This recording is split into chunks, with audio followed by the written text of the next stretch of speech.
Good morning, students. How are you, beta? I hope you all are safe at home. You all are fine at home. आज हम करेंगे सचित्र हिंदी व्याकरण का पाठ 1 भाषा, बोली, लिपि और व्याकरण। तो सबसे पहले भाषा किसे कहते हैं?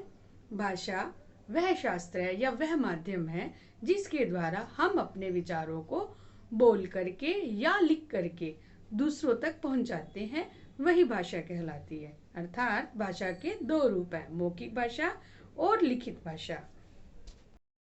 आज हम करेंगे सचित्र हिंदी व्याकरण का पाठ 1 भाषा, बोली, लिपि और व्याकरण।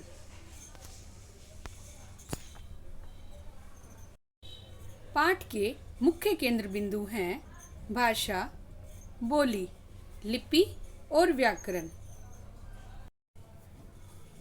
भाषा शब्द भाष धातु से बना है जिसका अर्थ है कहना। भाषा के 4 कौशल हैं: बोलना, सुनना, पढ़ना और लिखना। जैसे इस चित्र में कुछ लोग सुन करके बात समझ रहे हैं और दूसरे चित्र में बच्चा पढ़ करके और लिख करके अपनी बात बता रहा है तथा अन्य बच्चे बोल करके और सुन करके एक दूसरे की बात को समझ रहे हैं। इस प्रकार भाषा के 4 कौशल हैं। हिंदी भाषा को भारतीय संविधान सभा ने 14 सितंबर 1949 को भारत की राजभाषा के रूप में स्वीकार किया और हम प्रतिवर्ष 14 सितंबर को हिंदी दिवस मनाते हैं।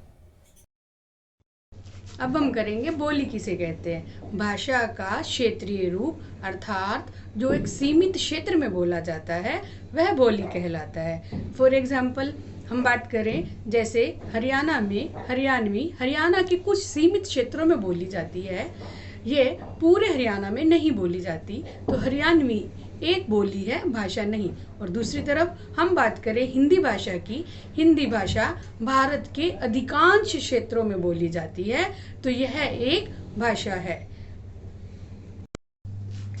भाषा का मूल रूप मौखिक था, लेकिन बाद में भाषा को लिख करके व्यक्त करने की आवश्यकता महसूस हुई। तब हमें हर वर्ण को और ध्वनि को निर्धारित चिन्ह देने पड़े। इन्हीं चिन्हों को लिपि कहते हैं। तो लिपि किसे कहते हैं?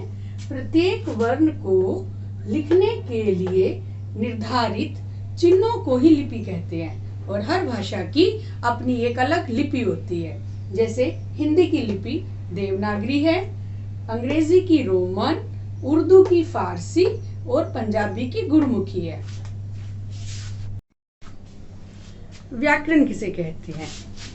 भाषा को शुद्ध रूप में प्रयोग करने के लिए जो नियम बनाए जाते हैं उन्हें व्याकरण कहते हैं। अर्थात जब हमें भाषा को शुद्ध लिखना है, बोलना है, पढ़ना है, तो उनके लिए कुछ नियम बनाए गए हैं। वही नियम क्या है? व्याकरण कहलाता है। अर्थात व्याकरण वह शास्त्र है जो हमें भाषा का शुद्ध रूप सिखाता है। तो आपने पाठ 1 में सीखा भाषा, भाषा के रूप, भाषा के 4 कौशल और लिपि, बोली और व्याकरण।